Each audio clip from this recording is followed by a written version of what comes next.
لیکن وہ ثابت قدم رہی۔ مہوش ڈاکٹر بننا چاہتی تھی، لیکن کس قیمت پہ؟ اتنا پیسہ کہاں سے آتا؟ غزالہ نے پھر اپنے بھائی سے رابطہ کیا اور اسے کہا، مجھے جائیداد سے میرا حصہ دو۔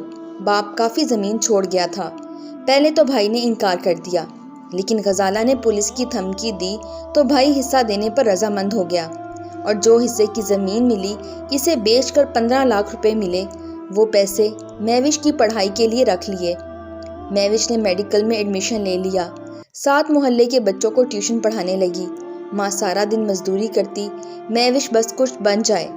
3 سال گزر گئے، غزالہ نے ہمت نہ ہاری، آلو چاٹ بنا کر اسکول کے سامنے ریڑھی لگا لی۔ مہوش بہت روتی تھی، امی کیا کیا نہیں کر رہی تھی میرے لیے۔ ماں اب بوڑھی ہو چکی تھی، زندگی کا سفر کرتے کرتے ہار گئی تھی، بس زندہ تھی تو مہوش کی خاطر، ورنہ زمانے نے زندہ لاش بنا ڈالا تھا۔ پھر وقت ستم ختم ہوا، پھر اجالا ہی اجالا ہو گیا، پھر اللہ مہربان ہوا، پھر امتحان سارے ختم ہو گئے، آنسو سب سکھ میں بدل گئے۔ مہوش ڈاکٹر بن گئی۔ ماں مہوش کو سینے سے لگا کر رونے لگی۔ اسٹیج پر جب مہوش کی ماں کو بلایا گیا، پرانا سوٹ پہنا ہوا سادہ سی بڑھیا آہستہ آہستہ چلتے ہوئے اسٹیج پہ آئی۔ جب کالج کے ڈائریکٹر نے پوچھا، آپ کو کیسا محسوس ہو رہا ہے؟ آج آپ کی بیٹی ڈاکٹر بن گئی ہے۔ غزالہ کچھ بول نہ پا رہی تھی۔ غزالہ اسٹیج پر بیٹھ گئی، جیسے آج عمر بھر کی تھکن اتر گئی ہو۔ مہوش آگے بڑھی، امی جان۔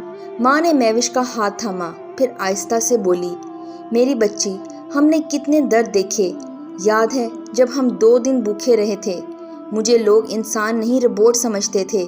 میں بہت تھک گئی ہوں میری بیٹی، اب تو ہاتھوں کی لکیریں بھی مٹ گئی ہیں، لیکن مجھے اللہ پہ یقین تھا۔ آج میری بیٹی ڈاکٹر بن گئی۔ مہوش ماں کے سینے سے لگ کر رونے لگی۔ پورا ہال تالیوں سے گونج اٹھا، اور پھر وقت بدلنے لگا۔ مہوش کو 2 لاکھ ماہانہ سیلری والی جاب مل گئی۔ ماموں لوگوں کو پتہ چلا مہوش ڈاکٹر بن گئی ہے، مٹھائی لیے مبارکباد دینے پہنچ گئے۔ مہوش نے مسکرا کر ویلکم کیا۔ مہوش حسرت بھری نگاہوں سے دیکھنے لگی۔ جن رشتوں کو میں ترستی رہی، پیسوں کی چمک سے وہ خود چل کر آ گئے۔ یہ دنیا پیسے کو پوچھتی ہے۔ ماموں لوگ نظریں جھکائے غزالہ سے معافی مانگنے لگے اور کہنے لگے، ہمارا بیٹا دبئی میں اپنا بزنس کرتا ہے، ہم چاہتے ہیں مہوش ہماری بہو بن جائے۔ غزالہ مسکرانے لگی، بھائی صاحب چائے پی لیں، کھانا بھی بن جاتا ہے، کھانا بھی کھا لیں اور میرے گھر سے چلے جائیں۔ میری روح کی تھکن ابھی تک ویسے ہی ہے، پل پل تڑپی ہوں، نہ جانے کتنے ستم سہے تھے میں نے۔ ماموں لوگ شرمسار ہو کر چلے گئے۔ پھر مہوش کا رشتہ ایک ڈاکٹر کے لیے آیا اور غزالہ نے مہوش کی شادی ڈاکٹر سے کر دی۔ بڑا گھر گاڑی سب کچھ تھا۔ اب کچھ وقت گزرا، مہوش کا شوہر ڈاکٹر سکندر مہوش سے کہنے لگا، آج ہسپتال میں ایک مریض آیا، دل کا مریض ہے، وہ چیخ چیخ کر رو رہا تھا، اور اس کے بیٹے مجھے کہہ رہے تھے، ڈاکٹر صاحب ابا کو زیادہ مہنگی دوا نہ دینا، ویسے بھی کیا پتہ کب مر جائے، ہم تو بہت تنگ ہیں اس سے۔ مجھے اس بزرگ پر بہت ترس آیا، بیچارہ رو رہا تھا، بچوں کی خاطر کیا کچھ نہیں کیا، اب مجھے منہ نہیں لگاتے۔ مہوش آہستہ سے بولی، کل ملوں گی ان بزرگ سے۔ دوسرے دن مہوش ہسپتال گئی۔ ہسپتال میں کافی شور تھا۔ معلوم کرنے پہ پتہ چلا کہ وہ بزرگ آج صبح مر گیا اور بیٹے میت کو لاوارث کہہ کر چھوڑ گئے۔ جب چہرے سے کپڑا ہٹایا تو مہوش تڑپ اٹھی۔ مہوش نے اپنے باپ کو تصویر میں دیکھا ہوا تھا، یہ مہوش کا باپ تھا۔ مہوش لاوارث باپ کی وارث بنی، کفن دفن کیا۔ جب غزالہ کو بتایا تو وہ روتے ہوئے بولی، میں نے مدثر تمہیں معاف کیا، ہر دکھ، ہر آنسو، ہر ستم۔ قبر پر مٹی ڈالی، کار میں بیٹھی اور گھر چلی گئی۔ آج غزالہ بہت خوش تھی۔ بیٹی، داماد اور غزالہ عمرے کے لیے جا رہے تھے۔ کبھی ہمت نہ ہاریں، اندھیرا جتنا بھی ہو اجالا ضرور ہوگا۔